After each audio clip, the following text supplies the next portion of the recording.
नमस्कार। अगर अभी चुनाव हों तो गुजरात, मध्य प्रदेश, महाराष्ट्र और छत्तीसगढ़ में किस पार्टी को कितनी सीटें मिलेंगी? IBN 7 के CSDS इलेक्शन ट्रैकर का यही आज का विषय है। हम दर्शकों को बता दें कि यह सर्वे CSDS ने किया है। इस सर्वे के आधार पर सीटों का अनुमान चेन्नई मैथमेटिकल इंस्टीट्यूट के डायरेक्टर डॉक्टर राजीव लक्ष्मण करंदीकर ने किया है। पहले देखते हैं सर्वे की तकनीक के बारे में कुछ अहम जानकारी।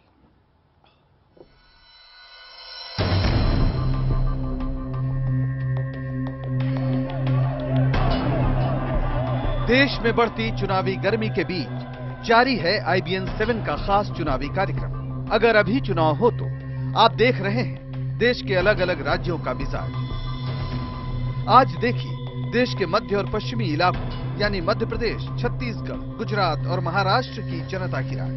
3 अप्रैल को उत्तर भारत यानी उत्तर प्रदेश, हिमाचल, पंजाब, हरियाणा, दिल्ली और राजस्थान के लोगों की जानेंगे राय।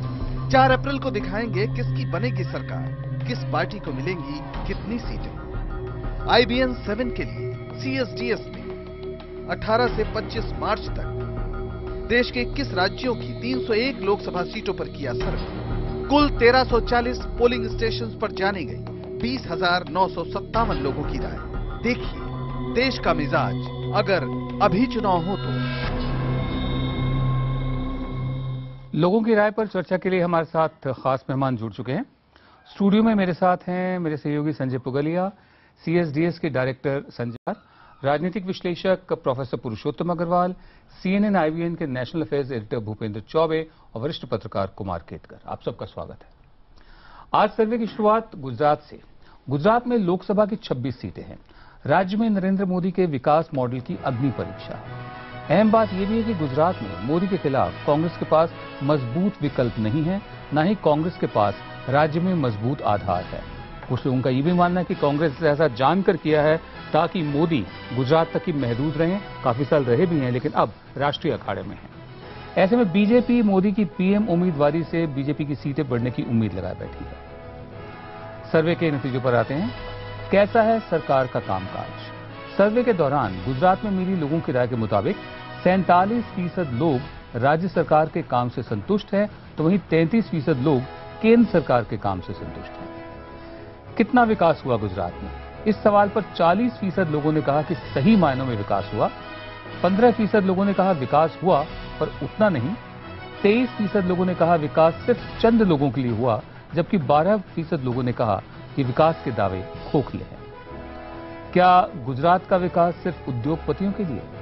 सर्वे में पूछे गए सवाल पर 46% लोग बोले कि विकास सिर्फ उद्योगपतियों के लिए हुआ है, जबकि 25% ऐसा नहीं मानते। गुजरात के अहम चुनावी मुद्दे क्या हैं? सर्वे में शामिल 38% लोगों ने महंगाई को चुनावी मुद्दा बताया।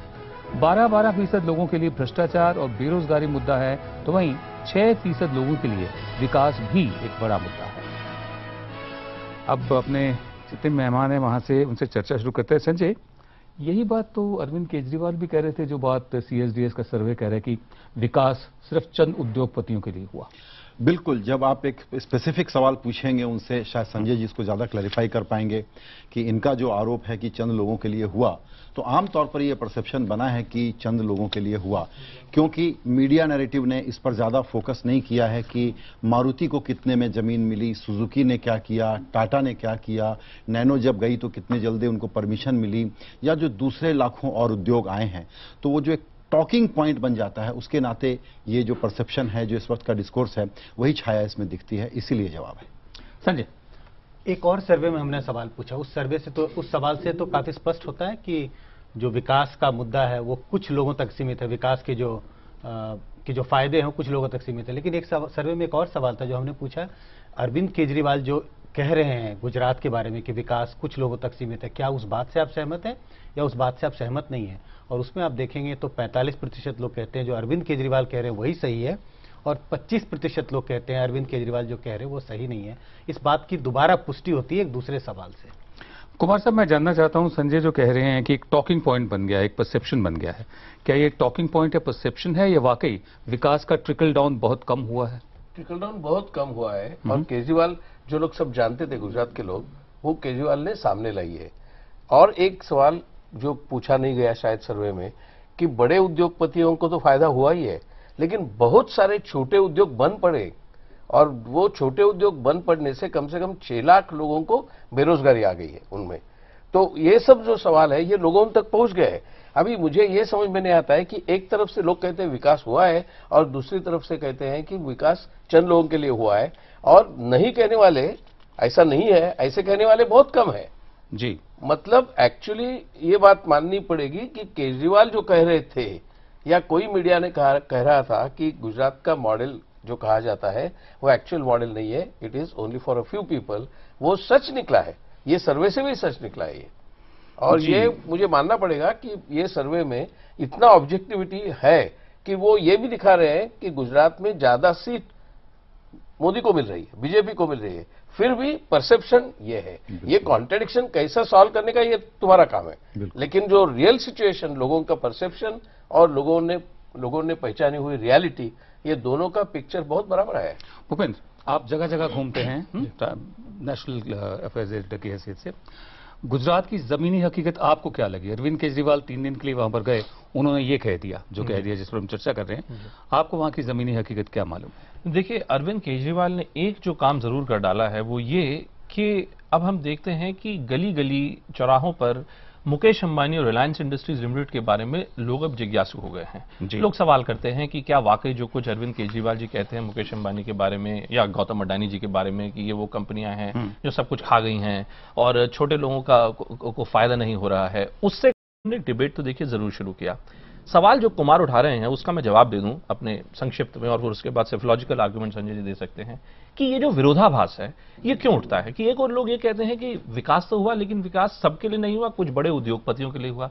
फिर भी 50 जो वोट परसेंटेज जो अभी आप थोड़ी देर में हमको बताएंगे वो दिखता है कि लगातार नरेंद्र मोदी जी के पक्ष में जाता है। उसका तात्पर्य क्या है? उसका अर्थ यह निकलता है कि कहीं ना कहीं गुजरात को, जिसको हम हमेशा से हिंदुत्व की लेबोरेटरी के रूप में हम देखते आए हैं, उसका जीता जागता ये प्रमाण है विनोद जी कि लोगों को इस बात से ज्यादा फर्क नहीं पड़ता है कि क्या मेरी जेब में ज्यादा पैसा आया है या मेरे जीवन में ज्यादा सुधार हुआ है कि नहीं हुआ है।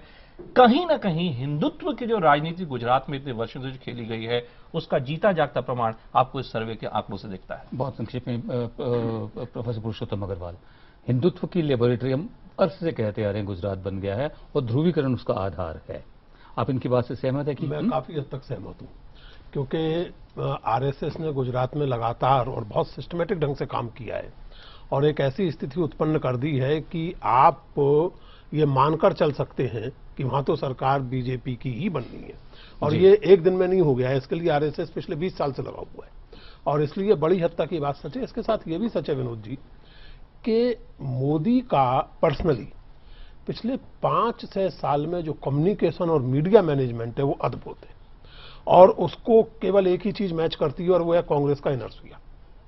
यानी जो काम अरविंद केजरीवाल ने किया, अभी जुम्मा 8 दिन पहले उनकी पार्टी बनी है, ये काम कांग्रेस का कोई नेता क्यों नहीं कर सकता था कि जाके सर्वेक्षण करे। सीएसडीएस या दूसरी सर्वेक्षण एजेंसी अपने ढंग से सर्वेक्षण करती हैं, लेकिन विकास जो मोदी का सबसे बड़ा दावा था उसको डाउटफुल बनाने का काम कांग्रेस ने नहीं किया, ये काम अरविंद केजरीवाल ने जी। कल भी चर्चा हुई थी, आज फिर एक शब्द का इस्तेमाल करते हैं, ह्यूब्रिस, HUBRIS। कांग्रेस की समस्या यही रही है कि परम आनंद की स्थिति है, सब ठीक है, मुझे कहीं किसी गली में जाकर किसी वोटर से मिलने की जरूरत नहीं है, हमारा काम दिख रहा है, बिल्कुल मतलब परमानंद की स्थिति में ह्यूब्रिस के शिकार हुई है कांग्रेस। गुजरात में किसको कितने वोट? सर्वे में जो राय मिली उसके मुताबिक बीजेपी को सबसे ज्यादा 55% वोट मिलने के आसार हैं, जबकि कांग्रेस को 31% वोट मिलने की संभावना है। इसके अलावा 6% वोट आम आदमी पार्टी के खाते में जा सकते हैं। गुजरात में किसको कितनी सीटें मिलेंगी? आपको बता दें कि गुजरात में कुल 26 लोकसभा की सीटें हैं। सर्वे के मुताबिक बीजेपी को सबसे ज्यादा 20 से 26 सीटें मिलने का अनुमान है, जबकि कांग्रेस को 0 से 4 सीटें और अन्य के खाते में 0 से 2 सीटें जाने की संभावना है। यानी ये जो सर्वे कह रहे हैं संजय, वो ये भी कह रहा है कि हो सकता है, मुमकिन है कि 26 की 26 सीटें बीजेपी के पास चली जाएं। बिल्कुल, इनके सर्वे के मुताबिक ये संभावना है, और ये तब हो रहा है जबकि आमतौर पर विधानसभा के मुकाबले लोकसभा चुनाव में कांग्रेस अच्छा करती है। पिछले 3 चुनावों में ऐसा हुआ है कि 5 से 10 तक के उसके सांसद लौट करके आए हैं लोकसभा में, लेकिन इस बार का मुझे लगता है कि ये लोएस्ट आंकड़ा छुएंगे। तो शायद उसका कारण ये है कि हमारे होम स्टेट का व्यक्ति शायद प्रधानमंत्री हो सकता है, इसलिए थोड़ा सा एक्स्ट्रा पुश मिल रहा है। तो लोकसभा में कांग्रेस शायद पहली बार इतना खराब प्रदर्शन वहां करेगी इस आंकड़े के मुताबिक। प्रोफेसर, लेकिन इसमें रोचक चीज ये है कि इतनी बुरी हालत में भी कांग्रेस का 31% या कितना 35% वोट मौजूद है, 31% वोट मौजूद है। ये बहुत रोचक स्थिति है, क्योंकि हम अभी कांग्रेस के नरसिया की बात कर रहे थे। कांग्रेस में जो गुजरात में लीडरशिप की क्राइसिस है वो सबके सामने है, मोदी का काम करने का ढंग सबके सामने है, ये बहुत रोचक है और उनके प्रधानमंत्री बनने की संभावना है। इसके बावजूद गुजरात में कांग्रेस को 31% सपोर्ट अभी भी हासिल है। लेकिन पुरुषोत्तम ये जी, बहुत वो रोचक है। 31% डाउन है। वो देखिए 31% कहां से डाउन है? 43.4% वोट था कांग्रेस के नहीं, पास। जाहिर है वो 43 से डाउन है, लेकिन फिर भी 31% गिवन ऑल दीज फैक्टर्स। आपको लगता है कि वो कांग्रेस के लिए एक अचीवमेंट है? वो नहीं, अचीवमेंट नहीं है, वो नहीं, कांग्रेस नहीं, के लिए एक मतलब- राहत है और ये मेरे लिए एक रोचक चीज है। मतलब इसकी भी एक उम्मीद नहीं ऑब्जर्वर थी। के तौर पर मेरे लिए रोचक चीज है। 31 की भी उम्मीद नहीं थी। हाँ, जो हालत देख रही है उसमें जी। उम्मीद नहीं थी। जी, मैं ये जानना रोचक चाहता चीज हूं जी, अब मैं आपसे ये सवाल पूछना चाहता हूं कि 31% वोट होते हुए भी एक भी सीट ना मिले कांग्रेस को, ऐसा कौन से तर्क से संभव हो सकता है? देखिए, पहला अनुमान तो यह है कि एक भी सीट ना मिले, शायद ऐसा अनुमान नहीं है। इसके 26 है। हाँ, क्योंकि हम 20 से 26 ही सीटें हैं। नॉर्मली जब हम रेंज की बात करते हैं, कोई भी आदमी जब रेंज देते हैं तो उसमें मिड पॉइंट, तो अभी भी ऐसा अनुमान है कि शायद 2-3 सीटें कांग्रेस जीत सकती है। इसकी संभावना हो सकती है कि कोई भी सीट ना जीते, लेकिन ये वोट जो है बहुत बिखरे हुए हैं। 31 फासला देखिए, दोनों पार्टियों के बीच जो फासला है वो 24% का फासला है, और इतने बड़े सचमुच कुछ भी हो सकता है, इस पार और उस पार बिल्कुल। और ऐसा इसकी संभावना है, हो देखिए, सकता है कि बिना- 25 लेकिन सीटें वो जीतें। यूनिफॉर्म है, 31% और 55% बस एक यूनिफॉर्म है सेंट्रल गुजरात या का जनरल एवरेज है? जो नहीं, ये जनरल एवरेज है। 31% तो उनका जनरल एवरेज है। गुजरात के बारे में क्या कह रहे हैं? सेंट्रल गुजरात ही एक ऐसा इलाका है जहां कांग्रेस को थोड़ा ज्यादा वोट मिलता है। कांग्रेस को ज्यादा है वहाँ? थोड़ा सा ज्यादा मिल रहा है। Very interesting. नहीं, लेकिन देखिए, first past post the system में सीधे मुकाबले में अगर आपके पास 40 या 45% भी है तो इसका कोई मतलब नहीं है, क्योंकि विनर टेक्स ऑल। जी, लेकिन इसके साथ-साथ इसमें एक रोचक वो तर्क जानना चाहता हूं, वो पॉलिटिकल लॉजिक जानना चाहता हूं कि क्या ये फर्स्ट पास पोस्ट का ही लॉजिक चलेगा या कुछ और भी हो सकता है कि 31% वोट होते हुए भी ऐसी संभावना है, हो ना हो, ऐसी संभावना है कि एक भी सीट ना मिले? देखिए, first pass the post system में एक थ्रेशोल्ड की बात होती है, जहां जब त्रिकोणीय मुकाबला होता है तो आप अगर 22-23% वोट पर हैं तो आप कोई भी सीट शायद ना जीते। लेकिन जैसे ही आप 26-27 पे पहुंचते हैं तो आप अचानक देखेंगे कि आप अगर 30 सीटें हैं तो उसमें आप हो सकता है 10-12 सीटें जीत जाएं। आप दिल्ली के विधानसभा चुनाव का अगर उदाहरण देखें, कांग्रेस के पास 25% वोट थे और आम आदमी पार्टी के पास 28.5% वोट थे, और सीटों का अंतर देखिए, सिर्फ 3.5% में सीटों का अंतर बहुत था। 2004 और 2009 का लोकसभा चुनाव देखिए, कांग्रेस 1.6% वोट बढ़ी थे कांग्रेस की 2004 और 2009 के बीच में, उसमें और सीटों का अंतर कितना? आप जो सवाल उठा रहे हैं उसका एक प्राय ये भी हो सकता है कि अगर आप आम आदमी पार्टी का वोट परसेंटेज देखें, 6% जो वोट मिल रहा है आम आदमी पार्टी को, उसका कहीं ये भी अर्थ नहीं कि जो एंटी मोदी या जो गैर भाजपा वोट है जो पिछली बार कांग्रेस को मिला होगा वो कहीं बट गया। यानी कि अरविंद केजरीवाल का जो कुछ पीछे रोड शो हुआ और जो उन्होंने 3-4 दिन गुजरात में उन्होंने बिताए, हो सकता है उसके कारण इस प्रकार का जो वोटिंग परसेंटेज जो 6-7% निश्चित ये जो 6% वोट जो आम आदमी पार्टी को दिखाई पड़ रहा है, जो ज्यादातर युवाओं और शहरी मतदाताओं का वोट है, हमारे सर्वे से बहुत स्पष्ट है कि 6% वोट आम आदमी पार्टी को ओवरऑल स्टेट में है, लेकिन युवाओं में 13-14% वोट मिल रहा तो है। यानी कि मतलब वो कंस्टिट्यूएंसीज कांग्रेस में, अलग अलग कंस्टिट्यूएंसीज में, इसलिए विनोद जी का सवाल बड़ा जरूरी होता है कि क्या कांग्रेस 0 पे जा सकती हाँ, है, correct। क्योंकि अलग अलग कंस्टिट्यूएंसीज में हो सकता है आम आदमी पार्टी उन चंक्स में वोट ले ले जो कि कांग्रेस को जो डैमेज कांग्रेस को करेगा, मिलने वाले थे। जो मिलने वाले थे। नहीं, और अगर आप मिलाएं इसको 6% को 31 से मिला दें तो 37% भी बड़ा फॉर्मिडेबल हाँ। फॉर्मिडेबल नंबर है, बहुत काफी फॉर्मिडेबल नंबर है। आप कुछ कह रहे थे? नहीं, मैं वही कह रहा था कि ये जो 6% आपका वोट है आम आदमी पार्टी का, ये वाकई वो स्थिति उत्पन्न कर सकता है कि कांग्रेस को एक भी सीट ना मिले, हाँ, कांग्रेस को भले ही 1000, 2000, 5000, 10,000 के फर्क से, लेकिन वो तो बड़ी मजेदार बात है कि वोटों का बीजेपी परसेंटेज वाली नहीं बात दे रहा करते है। हैं मोदी जी के खिलाफ और असलियत में फायदा ही हो जाता मोदी है जी। अरविंद नहीं, लेकिन केजरीवाल ये जी के आपने जो रोड कहा शो वो से। बहुत इंपॉर्टेंट पॉइंट है कि एक तबका ऐसा है जो कह रहा है कांग्रेस यहां विपक्ष नहीं हो सकता, अभी लिमिटेड दिख रहा है, लेकिन वो आम आदमी पार्टी को एक सिग्निफिकेंट प्लेयर के तौर पर गुजरात में देख रहा है। ये कांग्रेस के प्रति घोर निराशा के कारण उसका परिणाम है। अलग अलग राज्यों में अगर आप देखेंगे तो दिल्ली, हरियाणा और पंजाब तीनों को छोड़ करके यही एक राज्य है जहां आम आदमी पार्टी को सबसे ज्यादा वोट दिखाई पड़ रहे हैं दूसरे राज्यों की तुलना में। बिल्कुल जी, अब आगे बढ़ते हैं। गुजरात में किस तबके का किसको वोट?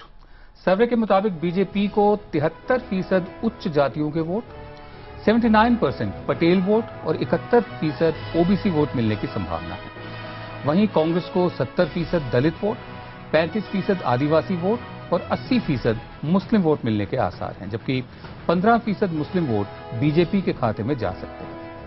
गुजरात में शहर गांव का मिजाज क्या है? सर्वे में जो राय सामने आई है उसके मुताबिक 48% ग्रामीण वोट बीजेपी को और 34% ग्रामीण वोट कांग्रेस को मिलते दिखाई देते हैं। शहरी वोट की बात करें तो बीजेपी को 71% शहरों में वोट और कांग्रेस को 24% शहरी वोट मिल सकते हैं। गुजरात की क्षेत्रीय तस्वीर क्या कहती है? IBN7 के लिए हुए CSDS के सर्वे के मुताबिक सौराष्ट्र में बीजेपी को भारी बढ़त है, दक्षिण गुजरात में भी बीजेपी को सीधी बढ़त दिख रही है, वहीं मध्य गुजरात में कांग्रेस आगे है तो उत्तर गुजरात में बीजेपी कांग्रेस में मुकाबला है। कौन बने प्रधानमंत्री? कौन बनेगा प्रधानमंत्री? सर्वे में शामिल गुजरात के 46% लोग नरेंद्र मोदी के पक्ष में दिखे तो वहीं 15% लोगों ने राहुल गांधी को अपनी पसंद बताया। 6% लोगों की पसंद सोनिया गांधी, 5% लोगों की पसंद अरविंद केजरीवाल, जबकि 25% लोगों ने इस पर कोई राय नहीं दी। संजय, आप क्या मतलब निकालते हैं, क्या अर्थ निकालते हैं इससे? मतलब राहुल गांधी की कॉन्स्टिट्यूएंसी है वहां पर, मोदी तो खैर आगे हैं ही, वो तो दिख रहा है। बिल्कुल, राहुल गांधी की कॉन्स्टिट्यूएंसी है और सोनिया गांधी की भी है, दोनों को मिला दिया जाए तो ऑलमोस्ट 21% बनता है उनका। है, इसका क्या अर्थ लगाते हैं? इसका अर्थ यह है कि कांग्रेस एक ऐसी अखिल भारतीय पार्टी है कि जिसकी आप जितनी भी टाई क्यों ना हो जाए, उसके बावजूद 20-25% का वोट लेकर के वो पार्टी कायम रहने वाली है। वो जो हम कहते रहे हमेशा से कि एक होल्ड ऑल प्लेटफॉर्म की तरह से कांग्रेस हमेशा सर्वाइव करती आई है, तो वो पोटेंशियल इसमें अभी भी दिखता है कि शायद अपनी ऐतिहासिक पराजय की तरफ देख रहे हैं इस चुनाव में, बावजूद उसके उनके पास इतना जनाधार है जिस पर अपनी इमारत दोबारा खड़ी कर सकें। वो ऐसा मानते हैं कुमार साहब? मुझे नहीं लगता ऐसा हो सकता है, क्योंकि आप 1974-75 से देखेंगे कांग्रेस और गुजरात का नाता, और बीजेपी, और जब बीजेपी नहीं थी, जब जनसंघ था और जनता फ्रंट बनाई थी बाबू भाई पटेल के नेतृत्व में, तभी से ये संघर्ष चालू है। और गुजरात में जो एंटी रिजर्वेशन राइट्स हुए थे, तभी से ये जो अभी आपने देखा ना अपर कास्ट वोट वगैरह, ये सब माहौल गुजरात में बहुत पुराना जमा हुआ है। So it is not as if Congress has been marginalised by Modi. Congress was getting marginalised from 1974, उससे ज्यादा मार्जिनलाइज हो गई। और दूसरा कारण यह है कि गुजरात में जो व्यापारी वर्ग का और व्यापारी वृत्ति का जो प्रभाव है, उसके वजह भी जो दलित, मुस्लिम और आदिवासी थे, जो इसमें है ही नहीं, व्यापार में नहीं, दुकानदारी में नहीं, तो नेचुरली वो पीछे पड़ जाएंगे। जब खाम चल रहा था, तब खाम का मतलब क्षत्रिय, आदिवासी और मुसलमान, तब ये स्थिति नहीं थी। ये स्थिति उसके बाद आई है जब खाम का पूरा पाड़ा हो गया। मैं एक सवाल से उठता है, मैं बहुत जरूरी सवाल उठता है संजय, मैं भूपेंद्र, मैं आपसे जानना चाहूंगा ये सवाल, फिर मैं आप पर आता हूं। वो ये उठता है कि एक जैसे हम देख रहे हैं कि उच्च जातियों के इतने वोट बीजेपी को, आदिवासियों के इतने वोट कांग्रेस को, दलितों के इतने वोट कांग्रेस को, जब हम ये सब देख रहे हैं, मतलब ओबीसी के 71% वोट बीजेपी को, अगर जातियों में बटा हुआ देख रहे हैं और जैसा कुमार साहब कह रहे हैं कि सन 74 से चल रहा है, तो हिंदुत्व की लेबोरेटरी, ये आर्ग्यूमेंट कितना वैलिड है, फिर कितना रेलेवेंट है? एक्चुअली वही वैलिड है। देखिए कैसे समझाइए? मैं बताता हूं कैसे। गुजरात की मानसिकता को भी इसमें समझना थोड़ा सा ज्यादा जरूरी है। जो सोशियोलॉजिकल जो रियलिटी है जो गुजरात के वासियों की, आप अहमदाबाद एयरपोर्ट पे उतरें, आप अहमदाबाद से वडोदरा की तरफ जाएं, सूरत की तरफ जाएं, आप होर्डिंग्स देखें, वहां पर आपको हमेशा सबसे ज्यादा होर्डिंग, सबसे ज्यादा एडवर्टाइजिंग दिखेगी स्टॉक मार्केट संबंधित चीजों की, इक्विटीज की, आप यहां पैसा डालिए, या कैपिटल इंटेंसिव जो सर्विस सेक्टर जो होता है।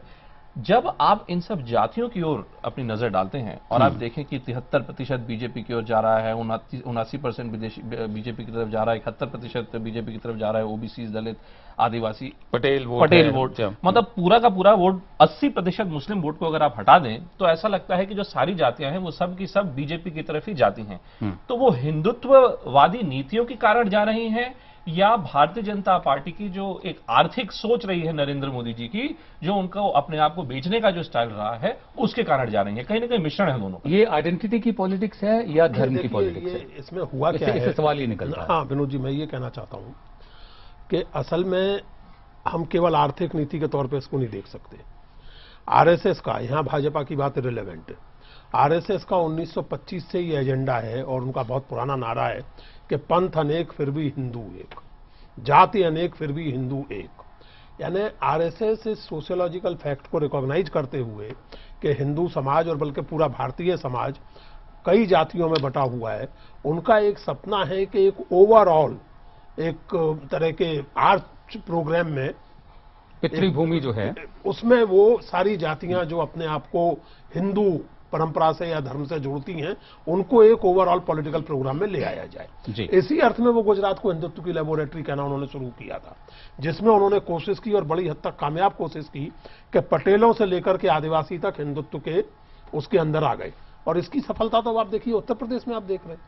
हम लोग पिछले दिन जब बात कर रहे थे तो वो हिंदुत्व और आर्थिक नीति कोई परस्पर विरोधी है, नहीं, ऐसा कुछ नहीं है। संजय, मैं अभी भी मुझे सवाल का जवाब नहीं मिल पा रहा, शायद मैं सही ढंग से रख नहीं पा रहा हूं। अगर सन 74 से ये स्थिति बदलनी शुरू हुई थी, कांग्रेस का आधार घटना शुरू हुआ था, आदिवासी, पटेल, ये सब इस तरह की आइडेंटिटी पॉलिटिक्स सामने आई, तो इसमें आइडेंटिटी पॉलिटिक्स कितनी है और हिंदुत्व की लेबोरेटरी जो भी हाल ही की बात है, इसमें वो कितना है? देखिए, जैसा कुमार साहब कह रहे थे कि ये 74 से शुरू हुआ है, हमारे पास स्पष्ट आंकड़े नहीं है कि वो कितना सरकना शुरू हुआ है। मुझे लगता है कि कम होना शुरू हुआ होगा, लेकिन ये जो रिवर्स पोलराइजेशन, ये जो 3 जातियों की हम बात कर रहे हैं, अपर कास्ट, ओबीसी और पटेल, इनका जो इतना जबरदस्त पोलराइजेशन जो आपको बीजेपी की तरफ दिखाई पड़ रहा है, मुझे लगता नहीं है कि ऐसा पहले कभी रहा हो। आप 15-20 साल पहले, लेकिन आंकड़े नहीं हो, लेकिन हमारे साक्षीदार तो इवेंट इवेंट्स है। 1974 के बाद का जो नवनिर्माण आंदोलन जिसका जयप्रकाश ने बहुत जिक्र किया, वो नवनिर्माण आंदोलन दलितों के खिलाफ गया था। दलित और मुस्लिमों के ऊपर जो अत्याचार और हमले हुए हैं वो 1974 के बाद हुए, जयप्रकाश नारायण के अंडर हिज वॉच। नहीं, मुझे लगता है कि इसको कंपार्टमेंट्स में रख के नहीं देखा जा सकता कि क्या ये हिंदुत्व है, क्या ये आइडेंटिटी पॉलिटिक्स है। नेचुरली ये दोनों का मिक्सचर, दोनों का मिला जुला असर दिखाई पड़ेगा। अब उसमें हिंदुत्व का ज्यादा रोल है, आइडेंटिटी पॉलिटिक्स का ज्यादा रोल है, मुझे लगता है शायद हिंदुत्व का ज्यादा रोल। जी, बहुत संक्षेप में संजय जी। देखिए, इसमें एक पॉइंट मैं दूसरा रखना चाहता हूं, वो ये है कि गुजरात फंडामेंटली एंटरप्रेन्योरल स्टेट है, लेकिन इसका मतलब नहीं है कि सिर्फ बनिए पटेल वगैरह हैं।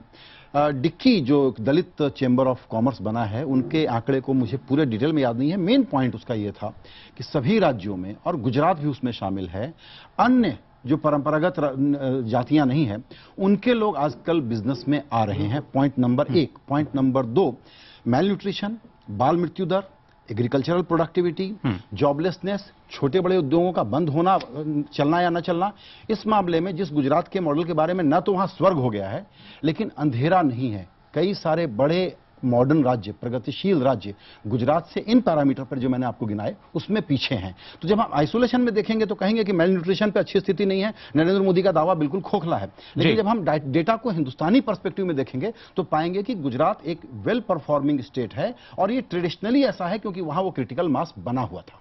जी, इसका एक फ्लिप साइड भी है इसी तर्क का जो संजय ने दिया, वो ये है कि लगी लगाई टेबल पर कोई डिनर खाने आ जाए। गुजरात जो है बहुत सालों से, कांग्रेस के जमाने से भी बहुत सालों से ही एक तरक्कीशुदा राज्य रहा है। एक लगे लगाए टेबल पर एक साहब आए और आकर बैठ गए, फ्लिप साइड जो कांग्रेस ही देते हैं।